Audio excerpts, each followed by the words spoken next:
Баршаңызға сәлем, менің берекелі асханама қош келдіңіздер.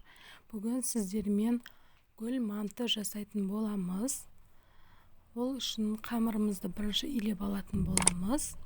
2 пиала су құйдым. Тұзымызды 2-3 қасық ақ май құйып жіберемін. Ұнымызды қосып бірінші қасықтың көмегімен илеп алатын боламыз. Кейін қолымызбен әдемілеп тұрып қамыр илейтін боламыз.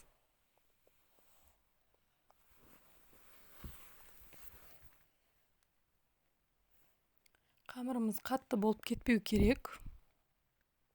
Кішкене жұмсақтау етіп қамыр илеп алатын боламын. Достар, менің арнама тіркелмеген болсаңыздар, тіркеліп, қоңырауша белгісін басып кетулеріңізге болады. Қажетті заттардың барлығын астында описание бөліміне жазып қалдыратын боламын. Осылай қамырымыздың басын біріктіріп аламыз. Кішкене сұйық маймен июін қандырып илеп алатын боламыз. Қамырымыз дайын болды. Пакетке салып 20 минут жарты сағатқа тындырып қоятын боламыз. Ол кезде біз салмасын дайындайтын боламыз. Ет тартқыштан өткізіп алған фаршымыздың үстіне пиязымызды майдалап турап салатын боламыз. Жасап көрсеңіздер болады, өте дәмді болып шықты тамағымыз.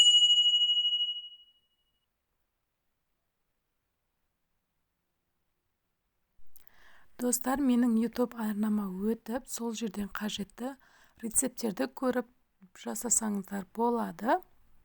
Қажетті сілтемелердің барлығын астында описание бөліміне қалдырып кететін боламын.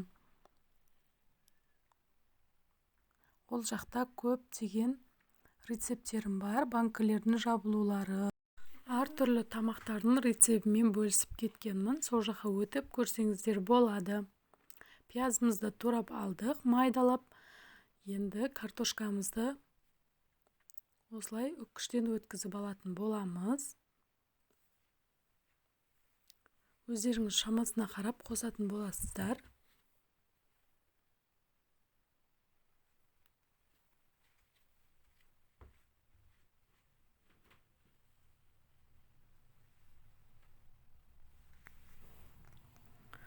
Менің ыдысым кішкентай болғандықтан үлкендеу ыдысқа ауыстыруға тура келді.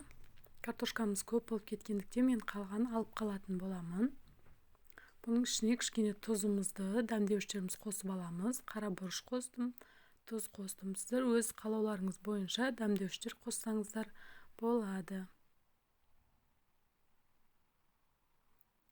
Салмамыз дайын болып қалды. Жақсылап араластырып аламыз.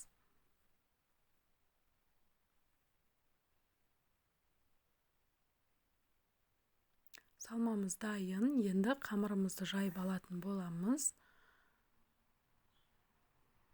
Жарты сағат демалған қамырымыз өте әдемі болып, июі қанып, әдемі болып тұр. Енді бұларды кішілеу зуалаға бөліп алып, бұны қамырды жайып алатын боламыз. Достар, менің видеомды соңына дейін қараңыздар.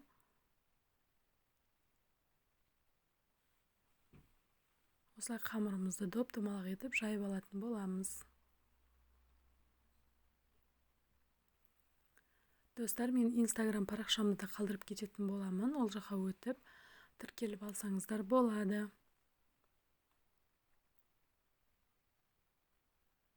Алдағы уақытта қандай рецепттермен бөліскенімді қалайсыздар? Комментарий бөліміне жаза кетсеңіздер болады.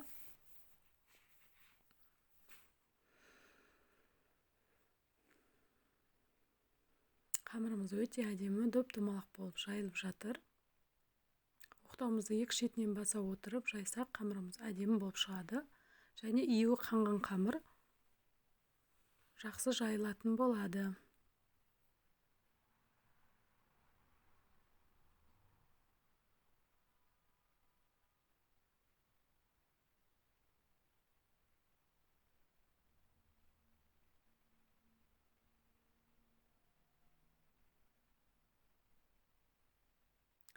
Осымен қамырымыз дайын болды. Енді ақ сұйық майды жағып шығатын боламыз. Барлық жеріне сұйық май жағып аламыз.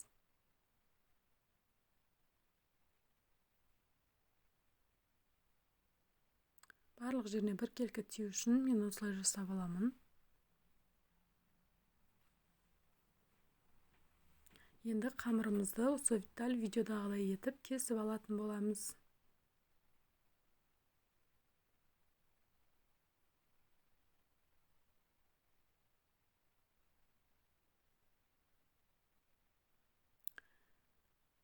Енді осы қамырымыздың ортасына салмамызды салып шығатын боламыз.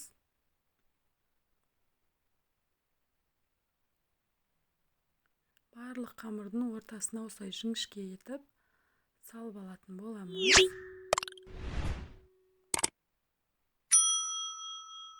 Егерден сұрақтарыңыз болатын болса, комментарий бөліміне қалдырсаңыздар болады. Өз пікірлеріңізді жаза кетіңіздер.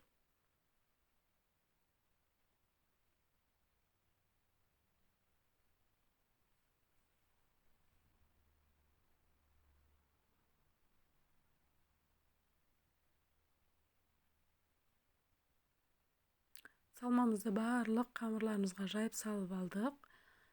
Енді роза мантымызды түйіп көрсететін боламын. Біреулер роза дейді, біреулер орама дейді, орама нан деп те атайды.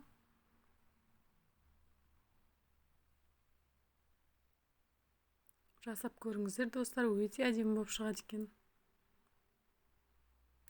Осылай қамырымыздың ортасынан түйіп алып, қамырымызды ораймыз. Ешқандай қиындығы жоқ.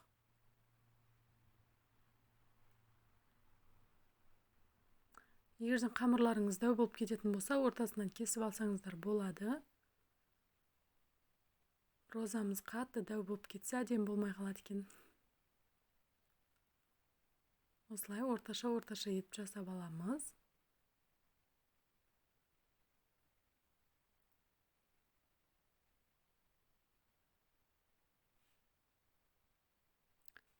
Тағы бір екеуін жасап көрсетейін. Осылай ортасынан буып алып, орап шығатын боламыз. Мына манталарымыз, гүл мантымыз дайын болды. Осылай мантаваркаға қойып, бетін кішкене майлап алатын боламыз. Мантаваркамызды майлаймыз, асты жабысып қалмау үшін. Қайнап тұрған суға 45 минутқа қойып, пісіріп алатын боламыз. Мына мантымыз дайын болды. Өте дәмді болып шықты. Достар, жасап көрсеңіздер болады. Видеомды соңына дейін қарап, қазақша контенттің дамуына өз үлестеріңізді қоса отырыңыздар. Видеомды соңына дейін қараған болсаңыздар, сіздерге алғысым шексіз. Сіздермен бірге болған Сандуғаш. Достар, менің каналымда жасаған барлық банкалардың, тамақтардың суреттерін осы жерге қалдырып кетемін. Сілтемесін астында описание бөліміне қалдыратын боламын. Өздеріңізге ұнаған тамақтардың немесе банкаларды жауып көріп, астына комментарий бөліміне өз пікірлеріңізді қалдыруларыңызға болады. Сіздермен бірге болған Сандуғаш, сау болыңыздар. Сіздердің қолдауларыңызды күтемін.